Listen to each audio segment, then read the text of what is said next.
The road to annexation is a long and convoluted road indeed. It really starts with the presidency of John Tyler. John Tyler, also known as his accidency, because he succeeded William Henry Harrison in office. William Henry Harrison, of course, is the president that served for a couple of months before expiring.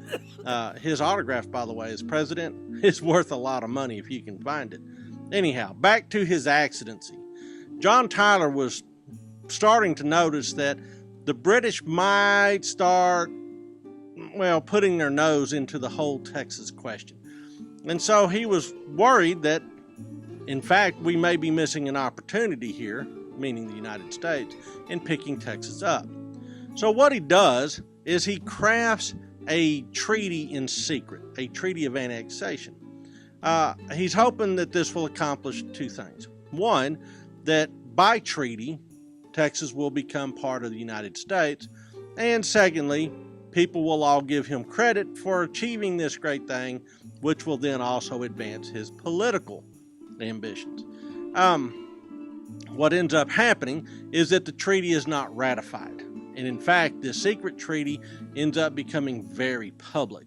It becomes so public and so divisive as a political issue that it tanks Tyler's hopes of ever succeeding himself in office. What it basically says is that Texas will be annexed as a slave state. Well, as soon as word of this treaty breaks, Mexico is absolutely furious.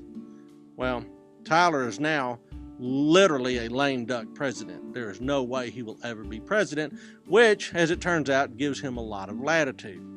With nothing left to lose, John Tyler will then move to have Texas annexed, since he can't do it by treaty, perhaps by a joint resolution of both houses of Congress, which actually only requires a simple majority vote. He delivers a simple majority vote in both the House and the Senate by March 1st, 1845. Well, by this time, we have a new president that's coming into office, James K. Polk, perhaps my favorite president in American history. He promised a very few things, delivered on all of them, and then left office and died. So we didn't have to worry about him as an ex-president meddling in things.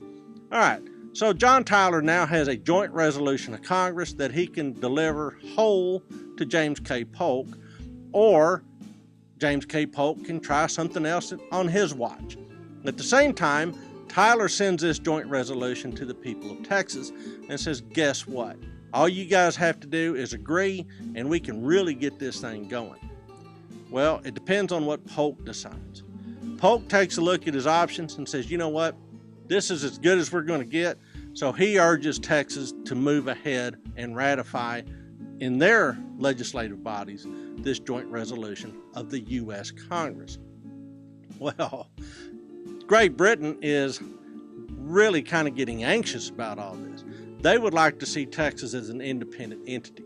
First, it would put the check on American ambitions, but also Great Britain, by now a very abolitionist empire, looks at Texas as being a potential place to resettle freed slaves. A nice buffer state populated by emancipated Africans. Well, that idea begins to draw all sorts of criticism from Texans that do not want slavery abolished. So all of a sudden, annexation becomes highly, highly popular. However, there needs to be a vote.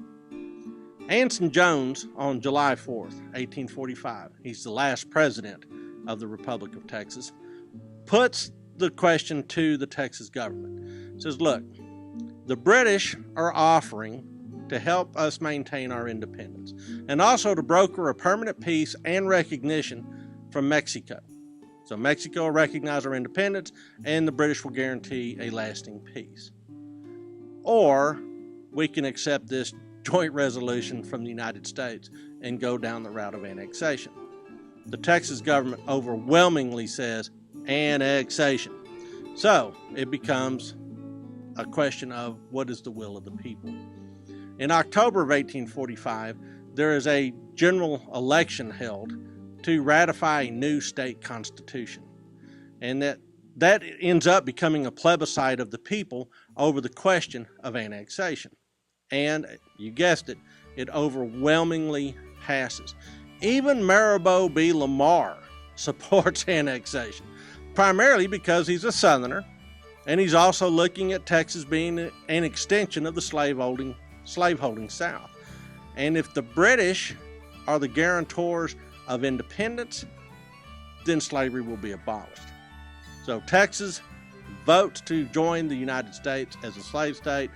Polk signs the bill in Congress on December 29th, 1845, and Texas relinquishes its sovereignty in February of 1846. A couple of things, though, that Texas retains. One is its public lands, which will end up becoming huge in future years, and the right to spawn an additional 4 states, making 5 states total. And that's really the only 2 things that it retains. Now, there's a couple of rumors that people always bring up about the annexation of Texas. One is that Texas can fly its flag at the same level as the U.S. flag, and that is actually true. But it's also true of every other state in the Union, because there's really nothing in the U.S. flag code that says you can't. The other is that Texas retained the right to secede. That is absolutely not true. It retained the right to split, but not secede. Well, guess what? Article 4, Section 3 of the U.S. Constitution allows every state to divide. So there's really nothing unique or interesting about this annexation other than Texas and the United States agree and they become one country.